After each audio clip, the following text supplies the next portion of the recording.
Bombay police station को एक information मिली थी जिसमें जो न्यूबॉर्न बेबी है उनको बेचने का एक रैकेट सामने आया था।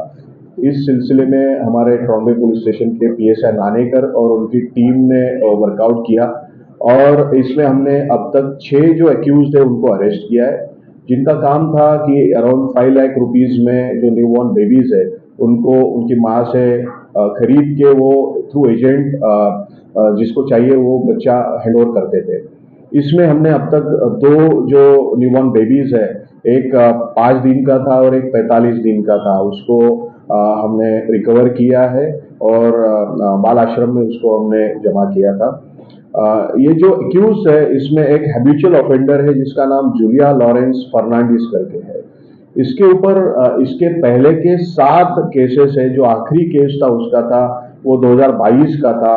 ये इलीगल नर्सिंग होम चलाना और उस नर्सिंग होम के थ्रू जो डिलीवरीज होती थी उनके थ्रू माँ को कन्विंस करके उनको पैसा देके वहां से न्यूबॉर्न बेबी लेना और उसको बेचना, ये उसका नेक्सस था। इस सिलसिले में उनके एक एजेंट्स होते थे, इस केस में भी उनके 3 एजेंट्स थे जो गोरीबी शेख, शबाना शेख और रीना चौहान करके है।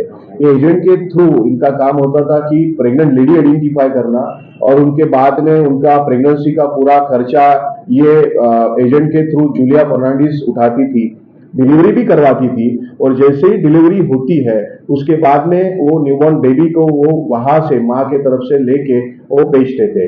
इसमें एक इलीगल नर्सिंग होम का भी मामला सामने आया जिसके थ्रू ये डिलीवरीज होती थी, जो एक सायरा बानो नबीउल्ला शेख करके थी। वो एक शिवाजी नगर इलाके में ये इलीगल नर्सिंग होम चला रही थी। इस सिलसिले में हमने जो बॉम्बे पुलिस स्टेशन में आईपीसी 370-34 तथा सेक्शन 81, 87 बाल न्याय अधिनियम 2015 का और सेक्शन 33, 36 महाराष्ट्र वैद्यक व्यवसाय अधिनियम 1961 का, इस तहत हमने मामला दर्ज करा। इसमें जो नर्सिंग होम चल रहा था वो बीएमसी के थ्रू हमने वहां पे पंचनामा करके सील किया था और अब तक जो सामने आया उसके थ्रू हमने 2 जो न्यूबॉर्न बेबी है उनको रिकवर किया है।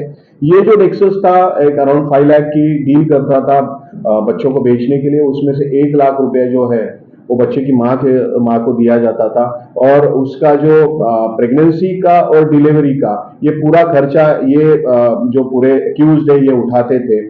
तो इस सिलसिले में जो पहले के ऑफेंसेस थे जूलिया के ऊपर, ये ऐसे 6-7 मामले थे, तो इस सिलसिले में हम ऑनरेबल कोर्ट से रिक्वेस्ट करके उसकी बेल जो है वो कैंसिल करवाने के लिए कोशिश कर रहे हैं। साथ में ये जूलिया फर्नांडिस ये एक एनजीओ चलाती थी जिसका अहम करके एक नाम था और इस एनजीओ के थ्रू भी ये नेक्सस चला रही थी।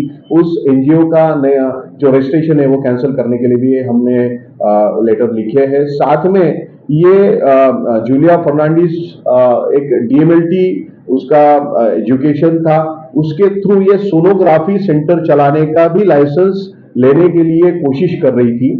ये बात भी सामने आने के बाद में उसके बारे में भी हम तहकीकात कर रहे हैं और उसके बारे में कंसर्न डिपार्टमेंट को भी हम कन्वे कर रहे हैं। तो ये जो पूरा नेक्सस था उस सिलसिले में अब तक 6 एक्यूज अरेस्ट किए। पीएसआई नानेकर और उनकी जो टीम है उन्होंने अच्छा इसके बारे में तफ्तीश करके ये सब जो नेक्सस है ओपन किया है।